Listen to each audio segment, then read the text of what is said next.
بسم اللہ الرحمن الرحیم یا ایہا الذین آمنوا علیکم انفسکم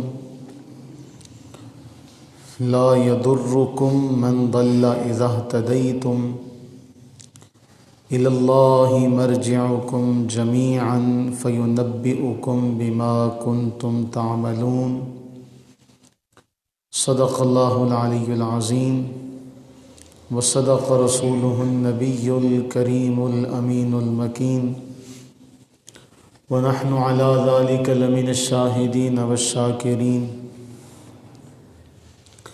قال اللہ تبارک وتعالی فی القرآن المجید والفرقان الحمید فی شان حبیبہ مخبرا وآمرا ان اللہ وملائکتہ یصلون علی النبی یا ایہا الذین آمنوا صلوا علیہ وسلموا تسلیما اللہم صل علی سیدنا ومولانا محمد معدن الجود والکرم وعلی آلہ واصحابہ وبارک وسلم صلاۃ و سلام علیک یا سیدی یا رسول اللہ وعلی آلک و اصحابک یا رحمۃ للعالمین بلغ العلا بکمالہ کشف الدجا بجمالہ حسنت جمیع خصالہ صلوا علیہ وآلہ واصحابہ اللہم اشرح لی صدری ویسر لی امری واحلل عقدۃ من لسانی یفقہوا قولی۔ سامعین ذی وقار، سورہ مائدہ اور سورہ مائدہ کی آیت نمبر ہے 105۔ فرمایا یا ایہا الذین آمنوا علیکم انفسکم، اے وہ لوگو جو ایمان لائے، علیکم انفسکم، تم پر اپنی جانوں کی فکر کرنا لازم ہے۔ علیکم انفسکم کا ترجمہ بہت سارے مفسرین نے اپنے اپنے لفظوں میں ذکر کیا۔ کسی نے اس کا ترجمہ یوں کیا کہ تمہارے ذمے تمہاری اپنی جانیں ہیں۔ کسی نے کہا کہ علیکم انفسکم کا معنی یہ ہے کہ تم اپنی جانوں کی فکر کرو۔ لا یضرکم من ضل اذا اہتدیتم، تمہیں دوسرا کوئی شخص بھی نقصان نہیں پہنچا سکتا جب کہ تم ہدایت یافتہ ہو۔ جب تم راہ راست پر ہو تو پھر گمراہ کی گمراہی سے تمہیں کوئی نقصان نہیں پہنچ سکتا۔ الی اللہ مرجعکم جمیعا، یاد رکھو تم سب نے اللہ کی طرف لوٹ کر جانا ہے۔ فینبئکم، وہ تمہیں خبر دے گا، بما کنتم تعملون، تمہارے ان تمام کاموں کی جو تم کرتے رہے۔ اس آیت کا دو طرح سے سمجھنا ضروری ہے۔ اگر ایک اعتبار سے اس کا معنی یوں کیا جائے انفرادی طور پر کہ اللہ تعالیٰ نے ہر شخص کو حکم دیا کہ تم اپنی فکر کرو، اور دوسرے معنی میں اجتماعی طور پہ یہ معنی کیا جائے گا کہ انفسکم سے مراد کون ہے۔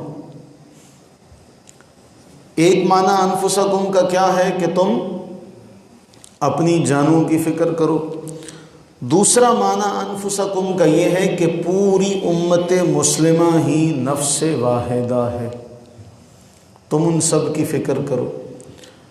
اب اس کے بعد جو اگلا جملہ ہے فرمایا لا یضرکم من ضل اذا اہتدیتم، جب تم ہدایت پر ہو جب تم صحیح راستے پر ہو تو تمہیں کوئی شخص جو گمراہ ہو چکا ہے اس کی گمراہی تمہیں نقصان نہیں پہنچا سکتی۔ دینی حوالے سے یہ بہت اہم ہے۔ گزشتہ جمعے ہم نے آخر میں جو بات پڑھی تھی اس حوالے سے اس جملے کو اس سبق کے ساتھ آپ جوڑیں، متعلق کریں تو آپ کو یہ بات معلوم ہوگی۔ دینی حوالے سے اللہ تعالیٰ ایمان والوں کو یہ فرما رہا ہے، یا ایھا الناس کہہ کے مخاطب نہیں کیا جا رہا اس آیت میں، یا ایھا الناس علیکم انفسکم نہیں فرمایا، بلکہ فرمایا یا ایھا الذین آمنوا علیکم انفسکم، اے ایمان والو اب تم ایمان کے دائرے میں داخل ہو چکے ہو، اب اپنی اصلاح سے غافل نہ ہونا۔ یہ بہت بڑا پیغام ہے۔ پیغام ہے یہ ہے کہ تم نے ایمان قبول کر لیا یا تم پیدائشی مسلمان ہو تو اس بات کو یاد رکھنا کہ شیطان تمہارا ازل سے ہے، دشمن ہے تمہارا، ابتدا دن سے، جب سے حضرت انسان، ازل سے مراد میری حضرت انسان کے پیدا ہونے سے، کہ جب حضرت آدم علیہ السلام کی پیدائش ہو رہی ہے، اللہ تعالیٰ تخلیق فرما رہا ہے، ان کی پیدا فرما رہا ہے، تب سے ہی آدم علیہ الصلوۃ والتسلیم کے ساتھ ابلیس کا دشمنی کا معاملہ ہے۔ اور قرآن ہمیں یہ بھی فرما رہا ہے کہ اے ایمان والو علیکم انفسکم، اپنی جانوں کی فکر کرو، اس لیے کہ یہ تو تمہارا اس وقت سے دشمن ہے جب تمہارے ابا آدم علیہ الصلوۃ والتسلیم پیدا ہوئے، اللہ تعالیٰ نے تخلیق فرمایا، پیدا ہونے سے مراد کسی سے نہیں بلکہ اللہ کی پیدائش کا تذکرہ، اللہ نے یہاں پر جو انہیں تخلیق فرمایا وہ مراد ہے۔ فرمایا اس سے غافل نہ ہونا، وہ تو تمہارے باپ دادا کا بھی دشمن تھا،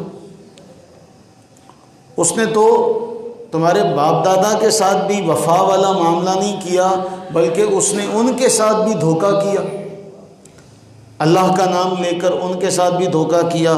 اور قرآن نے ذکر کیا کہ پھر یا بنی آدم، اے آدم کے بیٹو، لا یفتننکم الشیطان، وہ تمہاری دشمنی میں اس قدر آگے جا چکا ہے کہ کسی بھی لمحہ تم اس سے غافل نہ ہونا۔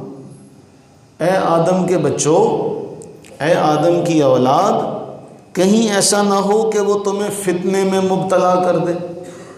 کما اخرج ابویکم من الجنہ، جیسے اس نے تمہارے اماں ابا آدم علیہ السلام اور حوا سلام اللہ علیہا انہیں جنت سے نکلوایا، ینزع عنہما لباسہما، ان کا لباس ان سے جاتا رہا، یہ اس کا سبب بنا۔ کہیں ایسا نہ ہو کہ وہ تمہارے ساتھ بھی ایسا کرے۔ کیوں؟ انہ یراکم ہوا وقبیلہ من حیث لا ترونہم، وہ اور اس کا قبیلہ تمہیں دیکھتا ہے، تم انہیں نہیں دیکھتے، وہ ہر سمت سے تمہیں دیکھ رہے ہیں، تمہارے دل میں خیال آ رہا ہے، انہیں اس کی بھی خبر ہے، تم دل میں ارادہ کرتے ہو کہ میں نے صبح اٹھنا ہے، میں نے فجر کی نماز پڑھنی ہے، وہ اس ارادے سے بھی آگاہ ہے۔ کیوں؟ وہ تمہارے جسم میں گردش کر رہا ہے، جس طرح خون گردش کر رہا ہے، ان الشیطان یجری کمجری الدم، جیسے خون تمہارے جسم میں گردش کرتا ہے، شیطان ایسے گردش کر رہا ہے، تو وہ تو کسی بھی لمحے تمہیں نیکی کے راستے پر جانے نہیں دے گا۔ اس لیے ایمان لانے کے بعد یہ نہ سمجھنا کہ اب ہم محفوظ ہو گئے، اب ہم سیف سائڈ پر آ گئے، یہ کبھی بھی دل میں خیال نہ لانا، بلکہ اب تو تمہیں زیادہ ضرورت ہے۔ کیوں؟ آپ کو یاد ہوگا ہم نے ایک روایت پڑھی تھی، مفتی احمد یار خان نعیمی رحمہ اللہ یا سید نعیم الدین مراد آبادی رحمہ اللہ، ان میں سے کسی ایک نے اس کو نقل کیا کہ ایک ہندو سے، پنڈت سے ان کا معاملہ چلا۔ وہ کہنے لگا دیکھو کہ ہم اپنی پوجا پاٹ کرتے ہیں، ہمیں کبھی بھی شیطان نے آ کے وسوسے میں نہیں ڈالا، ہم بڑا انہماک سے اپنا سارا کام کر رہے ہوتے ہیں۔ تمہارے لوگ نماز پڑھنا شروع کرتے ہیں، نماز میں کبھی ادھر جا رہے ہوتے ہیں، کبھی ادھر جا رہے ہوتے ہیں۔ تو آپ نے فرمایا، نعیم الدین مراد آبادی رحمہ اللہ نے فرمایا، شیطان کو بھی پتہ ہے کہاں دولت ہے، شیطان کو بھی پتہ ہے کہ کہاں دولت ہے، وہ تمہارے پاس لینے کیا آئے گا؟ ہمارے پاس دولت ہے ایمان کی، اس لیے آتا بھی ہمارے پاس ہے۔ آپ دیکھیں کہ میٹھے پر مکھیوں کو بلانا پڑتا ہے، مکھیوں کو بھی پتہ ہے کہاں جانا ہے، تو انہیں پتہ ہے کہ کس جگہ گلشن ہے، وہ وہاں پہنچ جاتی ہیں۔ تو اسی طرح سے شیطان کو بھی پتہ ہے کہ یہاں دولت ایمان ہے، یہاں پہ ڈاکہ ڈالنا، اس لیے فرمایا ایمان لانے کے بعد اب تمہیں زیادہ فکر کرنے کی ضرورت ہے کہ تمہارا کوئی بھی قدم، تمہارا کوئی بھی عمل تمہیں اس راستے سے دور نہ کر دے جو راستہ رحمان کی طرف جانے والا۔ اس لیے ہمیں بار بار علیکم انفسکم کی اگر آپ نے تشریح سمجھنی ہے تو آپ سورہ فاتحہ سمجھ لیں کہ آپ ہر رکعت میں اللہ سے دعا مانگ رہے ہوتے ہیں، یا اللہ ان کے راستے پر چلانا جن پر تیرا انعام ہوا۔ علیکم انفسکم، یہ ہے اس کا معنی کہ تم اپنی فکر کرو، اپنی جانوں کی فکر کرو، کہیں ایسا نہ ہو کہ کسی لمحے شیطان تمہیں ایمان کے راستے سے غافل کر دے اور تم اس غفلت میں مارے جاؤ۔ کیوں اللہ کے نبی علیہ السلام نے فرمایا اور قرآن نے ذکر کیا، وَلَا تَمُوتُنَّ إِلَّا وَأَنْتُمْ مُسْلِمُونَ، کہ تم اس حال میں مرنا کہ تم مسلمان ہو۔ کیا معنی ہے اس کا؟ فرمایا جب کوئی بدکار بدکاری کرتا ہے اس وقت وہ مومن نہیں ہوتا، جب چور چوری کرتا ہے اس وقت وہ مومن نہیں ہوتا، ایمان نکل جاتا۔ اگر اس حال میں وہ مر جائے تو وہ حالت ایمان پر تو نہ مرا۔ قرآن نے اسی لیے فرمایا کہ ہر حال میں اپنے دین کی، اپنے ایمان کی حفاظت کرنا اور مسلمان مرنا۔ اس کا معنی کیا ہے؟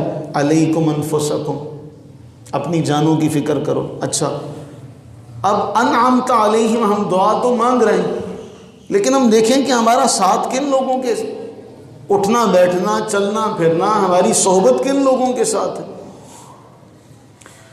بہت سے لوگ قرآن پڑھتے ہیں، احادیث طیبہ پڑھتے ہیں، لیکن ان کا مقصد لوگوں کو سمجھانا نہیں ہوتا۔ میں کسی کو یہاں پر مخاطب نہیں کر رہا، مطلقاً بات کی ہے۔ بہت سے لوگ ہیں، کئی لوگ ہیں، اچھا اس کا حدیث پاک میں باقاعدہ ملتا ہے، ایک قاری قرآن، ایک مجاہد، ایک سخی اللہ کے ہاں لایا جائے گا۔ قاری قرآن کہے گا جی میں نے اے اللہ عز و جل جلالہ، میں نے بڑا قرآن پڑھا۔ اللہ فرمائیں گے میرے لیے نہیں پڑھا۔ میں نے جو اپنی پہلی بات کہی اس بات کی تائید کے لیے کہ آپ کے دل میں خیال پیدا ہو کہ جی بڑے قرآن پڑھنے والے اور احادیث پڑھنے والے کیسے ہو سکتا ہے کہ ان کا معاملہ غلط ہو، تو اس حدیث میں وہ قاری قرآن جب اللہ سے عرض کرے گا کہ یا اللہ میں نے بڑا قرآن پڑھا، اللہ فرمائے گا میرے لیے نہیں پڑھا، اس لیے پڑھا کہ لوگ تجھے قاری کہیں۔ لوگوں نے تجھے قاری کہا، میرے لیے کیا کر کے آئے ہو، میرے لیے کیا لائے ہو، میرے پاس کیا کر کے آئے ہو۔ اسی طرح جو مجاہد ہوگا وہ اللہ سے عرض کرے گا یا اللہ میں جان کا نذرانہ دے کے آیا ہوں، اپنی جان لٹا کر آیا ہوں۔ اللہ فرمائیں گے نہیں، میرے لیے نہیں، بلکہ اس لیے کہ لوگ کہیں کہ فلاں بڑا بہادر ہے، جاؤ لوگوں سے بدلہ لے لو، یہ جو کام کر کے آئے ہو اس کی جزا بھی لوگوں سے لو، میرے لیے کیا کیا۔ تیسرا جو سخاوت کرنے والا ہے وہ اللہ سے عرض کرے گا یا اللہ میں نے فلاں موقع پر دیا، فلاں موقع پر دیا، فلاں موقع پر دیا، میں نے بڑا تیرے راستے میں خرچ کیا۔ میں نے میرے لیے نہیں کیا، اس لیے کیا کہ لوگ کہیں یہ بڑا سخی ہے، تو لوگوں سے بدلہ لے لو، میرے لیے تو نہیں کر رہے۔ اس لیے صوفیاء عارفین بیان کرتے ہیں آپ کی کوئی نیکی ایسی بھی ہونی چاہیے، بلکہ نیکی نہیں، نیکیاں ایسی بھی ہونی چاہیے جن کا صرف آپ کو پتہ ہو، آپ کو پتہ ہو یا آپ کے رب کو پتہ ہو۔ جو نیکیاں ہم لوگوں کے سامنے کر رہے ہیں، ہو سکتا ہے کیا ہم میں سے کوئی یہ کہہ سکتا ہے جی میں نے حق ادا کر دیا اللہ کی عبادت کا، اب جو ہے میں اپنے معاملے سے بری ذمہ ہو گیا؟ 100 غلطیاں نکل سکتی ہیں۔ عام دنیا داری میں ایک مضمون آپ لکھ کے استاذ کے سامنے رکھیں اور آپ اس سے کہیں کہ جی اس میں کوئی غلطی کی گنجائش اب باقی نہیں ہے، آپ استاد کے سامنے رکھیں، وہ ہر بار آپ کو کوئی نہ کوئی غلطی اس میں نکال کے رکھ دے گا، ہاں الا یہ کہ وہ آپ کی غلطیوں سے درگزر کر کے اسے قبول کر لے، آپ کو نمبر پورے دے دے، ورنہ وہ تو آپ کی جو چاہے غلطی نکال سکتا ہے۔ آپ جتنی بار بھی لکھ کے اس کے سامنے پیش کریں گے وہ کہے گا نہیں ایسے نہیں ایسے ہے، ایسے نہیں ایسے ہے، مثلا ایک عمارت ہی ہے، آپ کہیں کہ میں نے اسے بڑا حسین بنایا ہے، اب اس میں کوئی ترمیم کی گنجائش نہیں، یہ بات ہی غلط ہے۔ تو یہ دنیا داری کے اندر اگر یہ معاملہ ہے تو پھر ہم دین کے حوالے سے کیسے یہ دعویٰ کر سکتے جی میں نے نماز پڑھی ہے، اب اس نماز میں کوئی کمی کوتاہی نہیں، بلکہ یہی بات قرآن فرما رہا ہے علیکم انفسکم، ڈرتے رہو کس بات سے کہ اس میں کمیاں کوتاہیاں ہیں، میری ذات میں کمیاں کوتاہیاں ہیں۔ تو پھر بہت سے لوگ قرآن پڑھ کے، احادیث طیبہ پڑھ کے، ان کا مقصد کیا ہے؟ لوگوں کے سامنے اپنی واہ واہ کروانا۔ کئیوں کا مقصد ہوتا ہے صرف اپنی جماعت کے لیے کرنا، کچھ لوگوں کو خوش کرنا۔ تو ہمیں واضح طور پہ قرآن نے بیان کیا کہ تم پر سب سے پہلی بات تو یہ ہے علیکم انفسکم، اپنی فکر کرو۔ اس کی تشریح میں آپ جتنا مرضی چلے جائیں یہ ختم ہی نہیں ہوگا۔ آپ اس کو ہر لحاظ سے دیکھ سکتے ہیں، دینی اعتبار سے دیکھ سکتے ہیں، دنیاوی اعتبار سے دیکھ سکتے ہیں، صحت کے اعتبار سے دیکھ سکتے ہیں، معیشت کے اعتبار سے دیکھ سکتے ہیں۔ آپ اسے دینی حوالے سے دیکھیں تو قرآن پہلے بیان کر رہا ہے علیکم انفسکم، پہلے اپنے عقیدے کی فکر کرو، اپنا عقیدہ درست رکھو، اپنے معاملات کو درست رکھو کہ میں صحیح راستے پر ہوں۔ ابھی تو یہ انفرادی معنی ہے اس کا، ابھی تو علیکم انفسکم کا انفرادی معنی ہے، اجتماعی تو پھر یہ بہت پھیل جائے گا۔ ایسے تو نہیں قرآن کریم کی فصاحت و بلاغت کے سامنے اہل عرب جو تھے وہ اپنا سر جھکا لیا کرتے تھے۔ تو قرآن فرما رہا ہے سب سے پہلے اپنے نفس کی اصلاح کرو، اور اصلاح نفس سے کبھی بھی غافل نہ ہونا۔ آپ صحابہ کرام رضوان اللہ تعالی علیہ مجمعین کی اگر طرف دیکھیں گے تو وہ اپنی ذات کی فکر کتنی کیا کرتے تھے کہ ان کی کیفیت بھی اگر بدل جاتی تو وہ اس کے بارے میں بھی فکر مند ہوتے تھے۔ یعنی اتنا نزاکت کا رشتہ ہے ان کا کہ صرف ان کی کیفیت بدلتی تھی، صرف کیفیت کے بدلنے سے وہ لوگ اتنا فکر مند ہو جاتے تھے۔ ہمارے تو سارے معاملات ٹوٹل بالکل یکسر بالکل الگ ہیں، ہمیں پھر بھی فکر نہیں ہوتی۔ علیکم انفسکم کہنے کا ایک بہت بڑا فلسفہ سمجھنے کی ضرورت ہے۔ اپنی فکر کرو، اس لیے کہ انسان کو اپنی زیادہ فکر ہوتی ہے۔ کیسے؟ انسان کو ذرا سی تکلیف ہو جائے تو وہ اگلے کی تکلیف کو نہیں دیکھتا، اسے اپنی تکلیف، اپنی پریشانی ہمیشہ بڑی نظر آتی ہے۔ جیسے ایک بزرگ فرماتے ہیں کہ ہماری ایک عزیزہ تھی تو ہم انہیں ہاسپٹل میں لے کر گئے، ان کے پیٹ میں درد تھا تو وہ درد سے کراہ رہی تھی۔ تو حضرت فرماتے ہیں کہ میں نے اپنی اس عزیزہ کو تسلی دینے کے لیے سامنے سے ویل چیئر پر ایک ایسا مریض آ رہا تھا جس کے تمام جسم پر پلاسٹر چڑھا ہوا تھا، جل چکا تھا یا جو بھی تھا، کہ وہ انہیں یہ لکھتے ہیں کہ اس کے تمام جسم پر پٹیاں تھیں، جلا ہوا تھا یا ہڈیاں ٹوٹ چکی تھیں، جو بھی معاملہ ہوگا، واللہ تعالی عالم۔ تو کہتے ہیں میں نے تسلی دینے کے لیے اپنی عزیزہ سے کہا دیکھو اس کے سارے جسم پہ پٹیاں بندھی ہوئی ہیں، وہ بیچارہ خاموشی کے ساتھ ویل چیئر پہ بیٹھا آ رہا ہے، کہنے لگی تجھے کیا پتا اس کے پیٹ میں تو درد نہیں ہو رہا نا، میرے پیٹ میں درد ہو رہا ہے۔ تو معلوم کیا ہوا، ہر انسان کو اپنی فکر، اپنی پریشانی، اپنی بیماری بڑی لگتی ہے، اس لیے فرمایا علیکم انفسکم، اپنی فکر کرو، اپنے عقیدے کی فکر کرو، اپنے معاملات کی فکر کرو، اپنی عبادات کی فکر کرو، اپنے ہر معاملے کو صحیح کرنے کی فکر کرو۔ تمہارے تو معاملات صحیح نہیں ہیں، ہم تو اس ڈگر سے اس قدر ہٹ چکے ہیں۔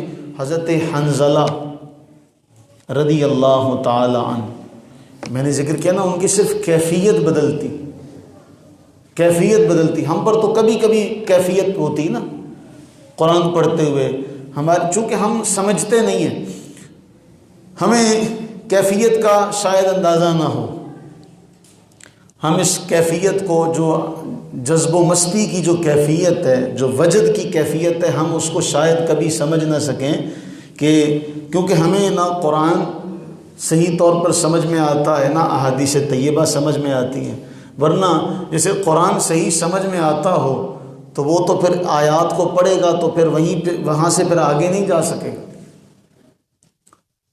اگر آیات کی سمجھ آتی ہو، اگر اپنی زبان سے نکلنے والے لفظوں کی سمجھ آتی ہو، تو پھر ایک بزرگ فرماتے ہیں کہ میں جب نماز پڑھتا ہوں، تشہد میں بیٹھتا ہوں، تو السلام علیک ایھا النبی ورحمۃ اللہ وبرکاتہ، اس سے آگے تب تک نہیں جاتا جب تک وہاں سے جواب نہ آ جائے،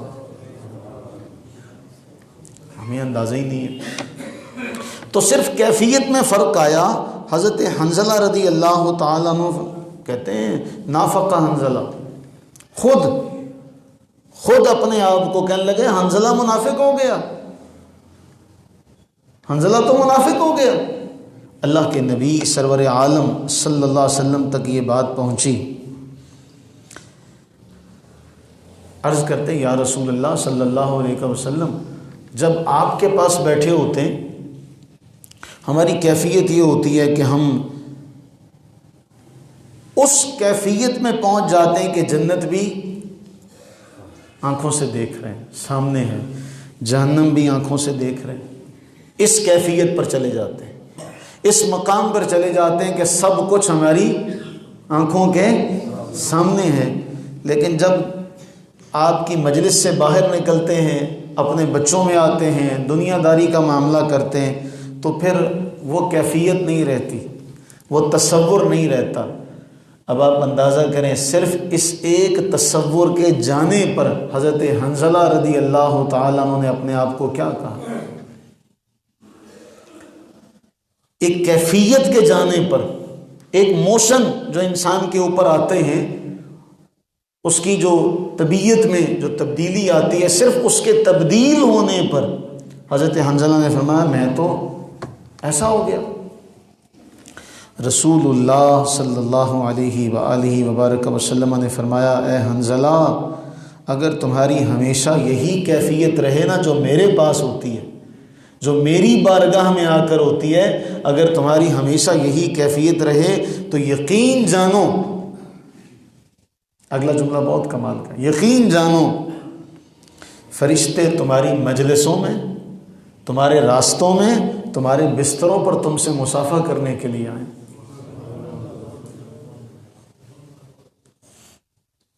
لیکن اے حنظلہ، ساعتن و ساعتن، ساعتن و ساعتن، گھڑی وقت کی بات ہوتی ہے، وقت کی بات ہوتی ہے کہ کبھی انسان کی کیفیت کیسی ہوتی ہے، کبھی کیسی ہوتی ہے، اس سے فکر نہ کیا کرو۔ تو اب اس بات پر ہم اپنے آپ کو رکھیں کہ ہماری کیفیت تو کبھی ایسی ہوئی نہیں۔ تو قرآن تو ہمیں بیان فرما رہا ہے لا یضرکم من ضل اذا اہتدیتم، اگر تمہاری تم اپنی فکر کرو، اگر تمہاری روش صحیح رہی، تمہارا راستہ صحیح رہا تو کسی کی برائی تمہیں نقصان نہیں پہنچائے گی۔ علیکم انفسکم، اپنی فکر کرو۔ ہم دنیاوی اعتبار سے اپنی فکر کرتے ہیں کہ سردیاں آ گئی ہیں، میرے پاس گرم لباس نہیں ہے۔ ہم گھر سے باہر نکلتے ہوئے فکر کرتے ہیں، اگر کسی کے پاس بائک ہے تو وہ فکر کرتا ہے جی میں ہیلمٹ لے لوں۔ اول تو ہماری نوجوان نسل ویسے ہی فارغ ہے اس بات سے، اکثریت الا ماشاء اللہ۔ تو اللہ سب کو اپنی فکر کرنے کی توفیق عطا فرمائے، اپنی صحت کی فکر کرنے کی توفیق عطا فرمائے، اپنی ذات کی فکر کرنے کی توفیق عطا فرمائے۔ ہمارے پروفیسر صاحب کہتے ہیں جب کوئی ایسا مجھے ملے نا تو میں اس کو بڑے پیار سے کہتا ہوں تیرے ماں باپ نے تجھے بڑے پیار سے پالا ہے، تیرے ماں باپ نے تجھے بڑے پیار سے پالا ہے، یوں اپنی جان کو ضائع نہ کر، تیرے پیچھے بہت سے لوگ ہیں۔ تو ہمارا بچہ جب بائک پر بیٹھتا ہے تو وہ سمجھتا ہے پتہ نہیں میرے پاس F16 ہی آ گیا ہے، میرے پاس F16 ہی آ گیا، میں تو اب جا ہی رہا ہوں۔ پھر تو بہرحال بات یہ ہو رہی تھی کہ ہمیں فکر ہوتی ہے، سردی ہے ہم اپنے دستانوں کا اہتمام کریں گے، ہیلمٹ کا اہتمام کریں گے، باقی کوئی ہوگا تو جرسی کہا جائے گا بھائی جرسی نکال دو، میری جیکٹ نکال دو، میرا کوٹ نکال دو، میرے گرم کپڑے نکال دو۔ علیکم انفسکم، یہ اس کو اب سمجھنا ہے، اس کو اپنی زندگی میں لانا ہے۔ علیکم انفسکم اس آیت کو ہے کہ نہیں ہے ایسا؟ کیا آپ نے گرمیوں میں وہ مولا علی شیر خدا رضی اللہ تعالیٰ عنہ کی تو بات ہی کیا، وہ گرمیوں میں سردیوں والے کپڑے اور سردیوں میں گرمیوں والے کپڑے پہنا کرتے تھے۔ اس پہ میں نے بڑا عرصہ پہلے بیان کیا تھا، اس طرف نہیں جاتا۔ تو گرمیاں آئیں گی تو ہم کہیں گے بھی ہمارے گرمیوں والے کپڑے نکال دو، گھر والوں سے کہیں گے۔ کیا ہمیں دینی اعتبار سے بھی یہ فکر ہے کہ یار میری عمر اتنی ہو گئی ہے مجھے اذان کہنی نہیں آتی، میری عمر اتنی ہو گئی ہے مجھے کتنی آیات یاد ہے، میری عمر اتنی ہو گئی ہے مجھے اپنے پیارے آقا کریم صلی اللہ علیہ وسلم کی کتنی احادیث یاد ہے؟ کبھی نہیں آیا فکر، کبھی یہ نہیں سوچا کہ آج اگر میں مر جاؤں اور قبر میں اللہ کے نبی سرور عالم صلی اللہ علیہ وسلم کے بارے میں سوال ہو تو پھر میرے پاس کیا جواب رہے گا؟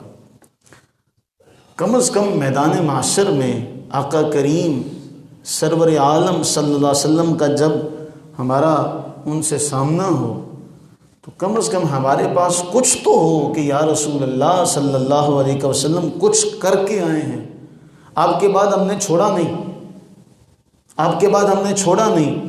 ہم رات کو اپنے دروازوں کی کنڈیاں لگاتے، دروازہ بند کرتے، لائٹیں بند کرتے، صرف وہ لوگ جو سلجھے ہوئے ہیں، جن کی جیب سے پیسے جاتے ہیں، ان کی بات ہو رہی ہے۔ کرتے کہ نہیں کرتے؟ یہ ساری فکر ہم کرتے۔ امی ابا کہہ رہے ہوتے ہیں لائٹیں بند کرو، یہ ساری فکر ہمیں نظر آ رہی ہوتی ہے، لیکن یہ ساری فکریں دینی اعتبار سے ہمیں کیوں نظر نہیں آتی؟ ہمیں دینی اعتبار سے وہ تعلق ہم کیوں نہیں بناتے؟ ہم دنیاوی اعتبار سے بڑا تعلق بناتے۔ دنیاوی اعتبار سے ہم دیکھیں گے کہ ہمارا تعلق کس کے ساتھ ہے، بھئی مجھے اس کا کوئی نہ کوئی کام آ جائے۔ دنیا کتنے دن کی ہے؟ 4 دن کی۔ کوئی زیادہ سے زیادہ 100 سال بھی جی لے گا، 1000 سال بھی جی لے گا۔ قرآن نے بیان کر دیا وَلَتَجِدَنَّهُمْ أَحْرَصَ النَّاسِ عَلَىٰ حَيَاةٍ يَوَدُّ أَحَدُهُمْ لَوْ يُعَمَّرُ أَلْفَ سَنَةٍ۔ محبوب ان کی تو بات ہی کیا ہے، یہ تو زندگی پر اتنے لالچی ہیں، ان میں سے ہر ایک کی تمنا یہ ہے کہ 1000 سال زندگی ہو، 1000 سال زندگی۔ محبوب ان سے وما ہوا بمزحزحہ من العذاب ان یعمر، 1000 سال کی زندگی کے بعد کیا ہے؟ اگر برے کام کیے ہوں گے تو عذاب سے تو نہیں بچ سکو گے، 1000 سالہ زندگی بھی لے آؤ تو بعد میں تو عذاب کا سامنا کرنا ہی پڑے گا۔ تو بتاؤ ہم جو دینی اعتبار سے اس بارے میں فکر کرتے ہیں. ہم کہتے ہیں دنیا میں ہمارا تعلق اور اس تعلق پہ ہمیں مان ہوتا ہے، ہمیں اپنی برادری پر مان ہوتا ہے، لیکن کیا قبر میں جانے کے بعد بھی ہم اس مقام پر ہیں؟ اللہ کے نبی علیہ السلام کی ایک حدیث کا مفہوم ہے.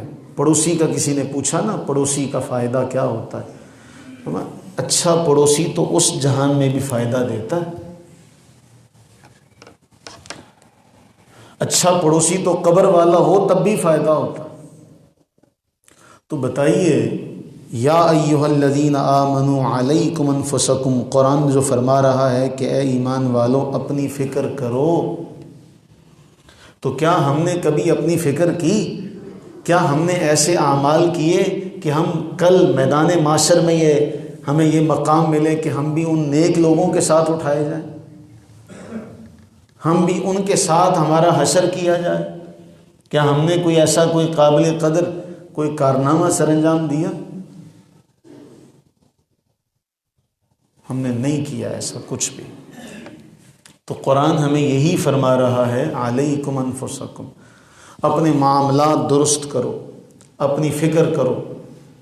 صرف ہم دوسروں کی غلطیوں پر نگاہ ڈالتے ہیں، ہم اپنے معاملات کو درست کرنے کا کبھی نہیں سوچتے.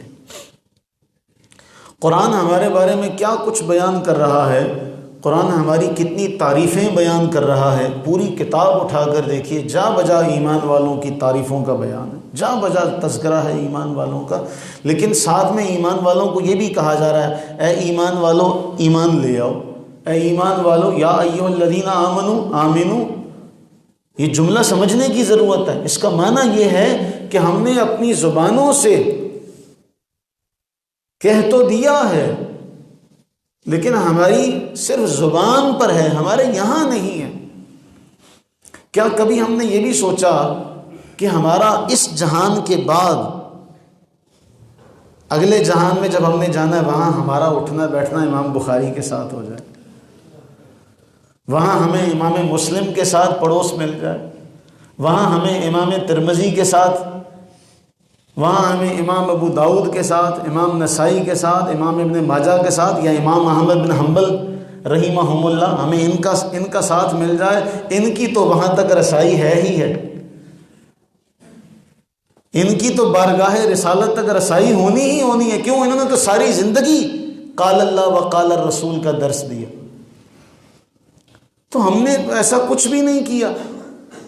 تو قرآن ہمیں یہ دعوت فکر دے رہا ہے، یا ایھا الذین آمنوا علیکم انفسکم، اے ایمان والو اپنی جانوں کی فکر کرو، اپنی جانوں کی فکر کرو. مالک آپ سے فرما رہا ہے، کوئی اور نہیں کہہ رہا. ہمیں اگر آج ڈاکٹر یہ کہہ دے بھئی آج سے تو نے میٹھا نہیں کھانا، ہمیں کوئی زور بھی لگاتا رہے، ہم میٹھا نہیں کھاتے. کیوں؟ ہمیں اپنی فکر ہوتی ہے. ہمیں کوئی ڈاکٹر کہہ دے کہ تو نے ایسا نہیں کرنا، تو ہم اس کی بات کو مانتے نہیں، جی ڈاکٹر نے کہا ہے. تو دنیا کا خالق و مالک آپ سے فرما رہا ہے، اے ایمان والو اپنی فکر کرو. علیکم انفسکم، تم پر لازم ہے.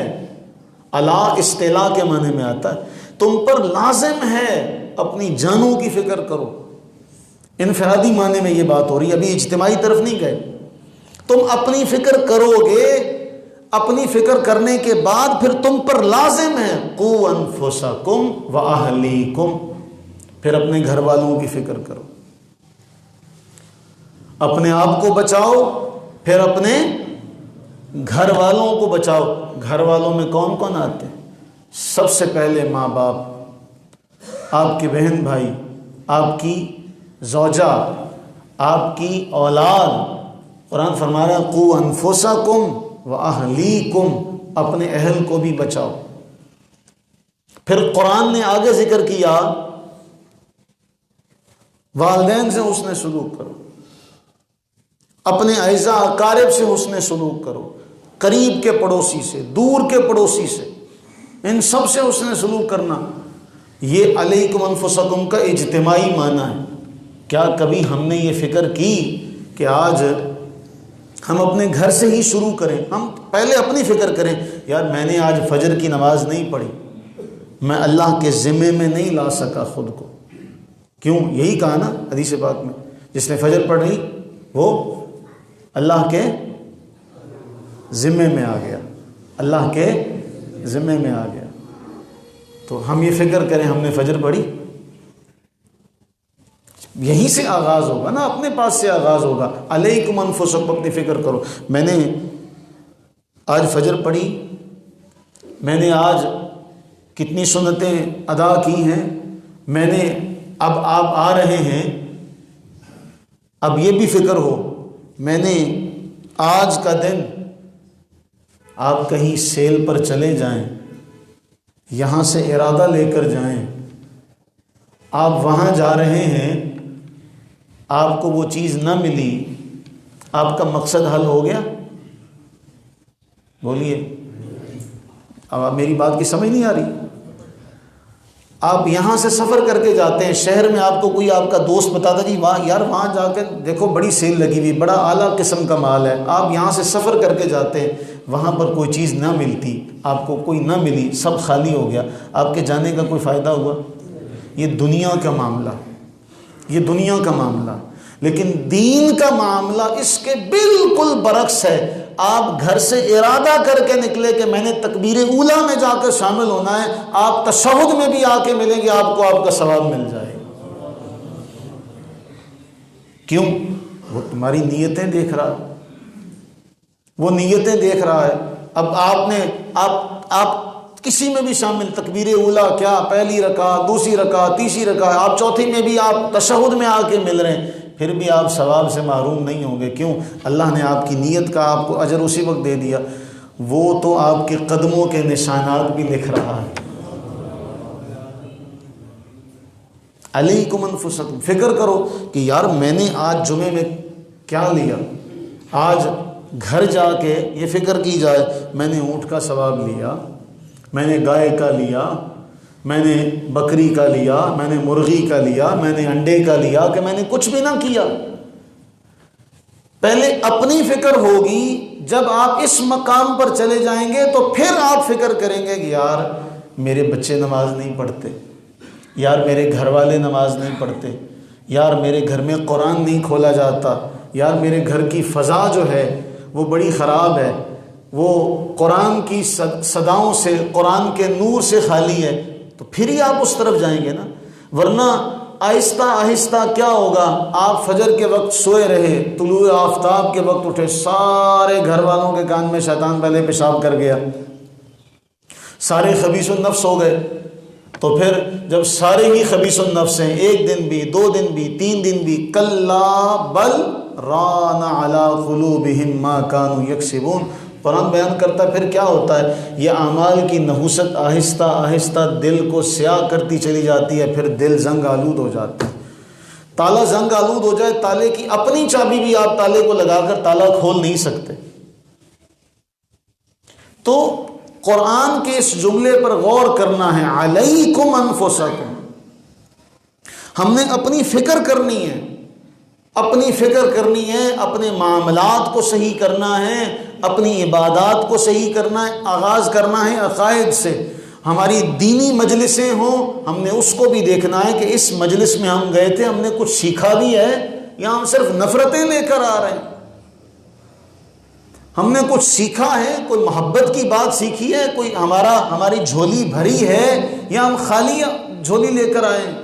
کسی مجلس میں بیٹھے تو آپ یہ دیکھیں کہ یہ جو دوست یہاں ہم باتیں کر رہے ہیں، یہ ساری احاطہ تحریر میں لائی جا رہی ہیں. کل جب میدان معاشر میں یہ سارا کھلے گا، میرے دائیں میں ہوگا کہ میرے بائیں میں ہوگا، میں اس کو چھپاتا پھروں گا کہ میں دکھاتا پھروں گا.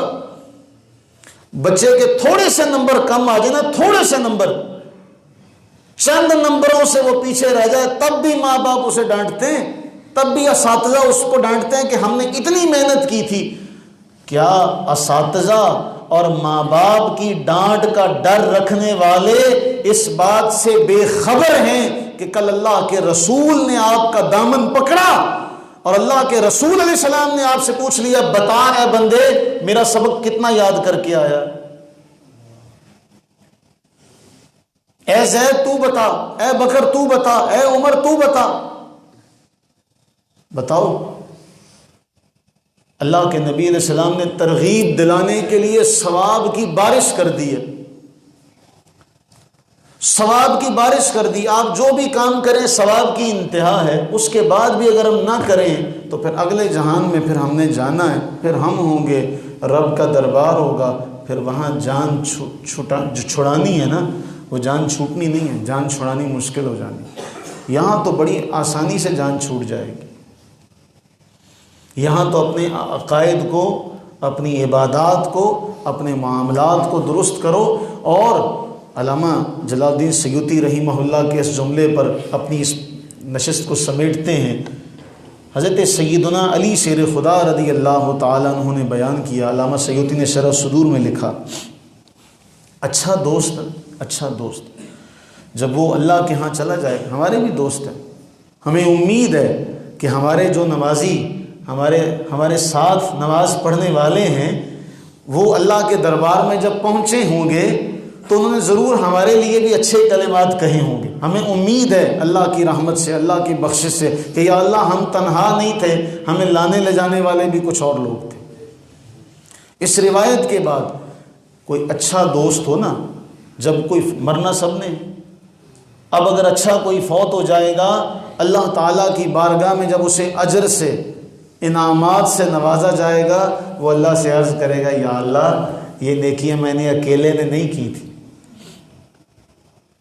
یہ نیکیاں میں نے اکیلے نے نہیں کی تھی، میرا فلاں دوست تھا، وہ مجھے ہاتھ پکڑ کے کہتا چلو آؤ جمعہ پڑھنے چلیں. میرا فلاں دوست تھا، اس نے مجھے کہا تھا چلو آؤ قرآن پڑھتے ہیں. میرا فلاں دوست تھا، اس نے مجھے کہا تھا چلو یہ نیکی کا کام کرتے ہیں. یا اللہ مجھے تو اجر دے ہی رہا ہے نا، اس کو بھی اجر عطا کرنا. تو حضرت علی شیر خدا رضی اللہ تعالیٰ عنہ نے فرمایا پھر اس کو بھی اجر ملتا. وہ یہ دعا کرتا، یا اللہ یہ ایمان پر آنا چاہیے، اس کی یہاں سے دنیا سے واپسی ایمان پر ہو، اس کی رخصتی ایمان پر ہو. ہمارے لیے اچھا چلا گیا تو وہ اللہ سے عرض کر رہا ہے. اور اگر کوئی برا گیا تو وہ اس کو خود کو تو گناہ ملے گا، خود کو تو اسے اللہ کے غیظ و غضب کا مستحق وہ ہوگا ہی، لیکن وہ اللہ سے یہ بھی عرض کرے گا، یا اللہ مجھے گناہ کے راستے پر اس نے لگایا تھا، اس کو توبہ کی توفیق نہ دینا. مجھے اس نے کہا تھا چلو فلاں جگہ چلتے ہیں، مجھے اس نے کہا تھا چلو فلاں جگہ چلتے ہیں، اس نے کہا تھا یہ کام کرتے ہیں، اس نے کہا تھا یہ کام کرتے ہیں. یا اللہ اب مجھے سزا مل رہی ہے نا، اب اس کو توبہ کی توفیق نہ دینا. تو بتاؤ نیکی کبھی مرتی ہے؟ گناہ کبھی مرتا ہے؟ نہیں مرتے. نہ نیکی کبھی مرتی ہے، نہ گناہ کبھی مرتا ہے. اپنے نشانات چھوڑ کے جاتے ہیں. نیکیاں بھی اپنے نشان چھوڑ کے جاتی ہیں، گناہ بھی اپنے نشان چھوڑ کے جاتے ہیں. اب یہ نیکیاں اس قدر نشان چھوڑ کے جاتی ہیں کہ آپ اس کا اندازہ نہیں لگا سکتے. اللہ سے دعا کریں کہ باری تعالی ہمیں اپنے معاملات کو صحیح کرنے کی توفیق عطا فرمائے، ہم اپنے معاملات کو صحیح کر سکیں، اور ہمیں خوف ہو اس بات کا، جسے خوف ہو نا کہ میری پیشی ہونی ہے، مجھے پوچھا جائے گا. وہ غلط کام کرنے سے پہلے سوچتا، لیکن جسے یہ پتہ. مفتی منیب الرحمن صاحب زیدہ مجدوح نے گزشتہ ہفتے ایک واقعہ سنایا. علامہ خادم رضوی اللہ تعالیٰ ان کی قبر پر رحمتیں برکت نازل فرمائے، ان کے حوالے سے کہ ان کے بیٹے نے انہیں کہا ابا جی چلو آؤ چلتے ہیں، ہم مدینہ چلے جاتے ہیں، مدینہ چلے جاتے ہیں، یہاں سے دور ہو جائیں گے. تو اپنے بیٹے کو ڈانٹتے ہوئے فرمایا،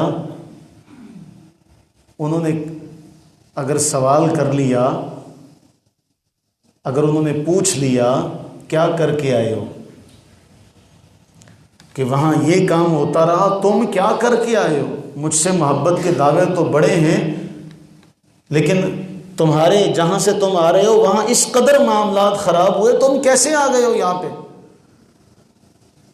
تو اپنے بیٹے کو ڈانٹ دیا کہ نہیں، وہاں کیا منہ لے کے جائیں گے، تو میرے عزیزو، اگر ہمیں یہ فکر ہو کہ ہم نے اس دنیا کے بعد جس مومن کو یہ فکر ہوتا ہے میں نے یہاں سے اگلے جہان جانا ہے، مجھے 4 چھوڑ کے آئیں گے ضرور، ہائے غافل وہ کیا جگہ ہے جہاں 5 جاتے ہیں 4 پھرتے ہیں، وہاں جانا ہے، وہاں پہ مجھے ایک ایک بات کا حساب دینا پڑے گا، پھر وہ ہر بات کو سوچے گا، سمجھے گا۔ یا ایھا الذین آمنوا علیکم انفسکم، اے ایمان والو اپنی فکر کرو۔ اللہ تعالی ہمیں خود کے ساتھ مخلص ہونے کی توفیق عطا فرمائے۔ ہم خود کے ساتھ بھی مخلص نہیں ہیں، اگر ہم خود کے ساتھ مخلص ہوں تو ہمارے یہ ہاتھ پاؤں ہمارے بارے میں اچھی گواہی دیں گے۔ اللہ ہمیں خود کے ساتھ مخلص ہونا نصیب فرمائے، علیکم انفسکم پر عمل کی توفیق عطا فرمائے۔ آمین۔ وما علینا الا البلاغ المبین۔